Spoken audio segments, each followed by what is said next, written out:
चलिए बच्चों, इस क्वेश्चन में पूछ रहा है कि एफ बराबर A V plus B T plus C X बटा डी प्लस ए टी, जहाँ एफ बल है, बी चाल है, समय है, एक्स स्थिति है। अब आपको बताना है कि सी की विमा क्या होगी। कुछ विमा के रूल होते हैं, में से एक रूल होता है कि बराबर से अलग होने वाली राशियों के विमा समान होते हैं। जैसे यहाँ पे एक राशि है, यहाँ पे एक राशि है, इन दोनों राशि की विमा बराबर होगी। क्या कह सकता हूँ, प्लस या फिर माइनस। यहाँ पे जो राशि है तो यहाँ पे राशि है, तो इन दोनों की विमा बराबर होगी। इस तरीके से यहाँ वाली राशि और इस वाली राशि की विमा बराबर होगी। तो बराबर से अलग हो, प्लस से अलग हो या माइनस से अलग हो, तो दोनों तरफ की राशियों की विमा एक बराबर होती है। चलिए इसी रूल पे अपन इस करने जा रहे हैं। तो अपन कह सकते हैं अपने को किसका बीमा चाहिए, सी का। तो अपन कहते हैं भाई सी का बीमा चाहिए, तो अपन ऐसा लिख सकते हैं क्या, सी एक्स का बीमा बटा टी प्लस ए टी का बीमा। सही बात है। ये किसके बराबर होगा बच्चों, एफ की बीमा के बराबर।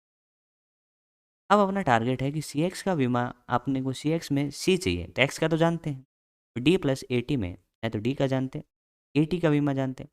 सबसे पहले अपने को क्या करना पड़ेगा, ए का बीमा निकालना पड़ेगा। तो इसके लिए अपन करते हैं ऐसे कि भाई ए का बीमा आपको निकालना है, तो आप कह सकते हो ए वी का जो बीमा होगा बच्चों, कोई बीमा तो आपका एफ का होगा। ये अपन कह सकते हैं ए वी और एफ बराबर लगा हुआ है। इसी तरीके से इनके बीच में भी बराबर लगा हुआ है। क्यों, क्योंकि सी को पहले लिख सकते हैं यहाँ पे, वो भी बराबर हो गया, तो एक ही बात होगी वो। चलो अपन कह सकते हैं ए वी का बीमा एफ की बीमा के बराबर होगा। तो अपने को तो चाहिए बच्चों किसका बीमा, अपने को चाहिए ए का बीमा। चलिए ए का बीमा अपन पता करें। ए का बीमा बड़ी आसानी से आएगा, एफ का बीमा बटा, आप कह सकते हो बच्चों बी का बीमा। सब जानते हैं तुम। ए का बीमा बताना है, एफ का बीमा बोलो बच्चों, M L T minus two, सभी को याद भी होना चाहिए, ये बात है। बी का बीमा बताएंगे, एल टी माइनस वन है। सोल्व कर लें तो सोल्व करना बिल्कुल आसान। ए का बीमा बच्चों क्या आएगा, एम टी माइनस वन। लेकिन अपने को तो ए टी का बीमा चाहिए, ए टी का बीमा बता दो। तो आप कहोगे ए टी का बीमा बच्चों क्या होगा, कि जो भी ए का बीमा है उसमें गुणा करना है किसके, टी से। तो हम कहेंगे टी से टी चला गया, चला गया, तो अपन कह सकते हैं एम बचा। तो ए वी का बीमा कितना होगा, एम होगा।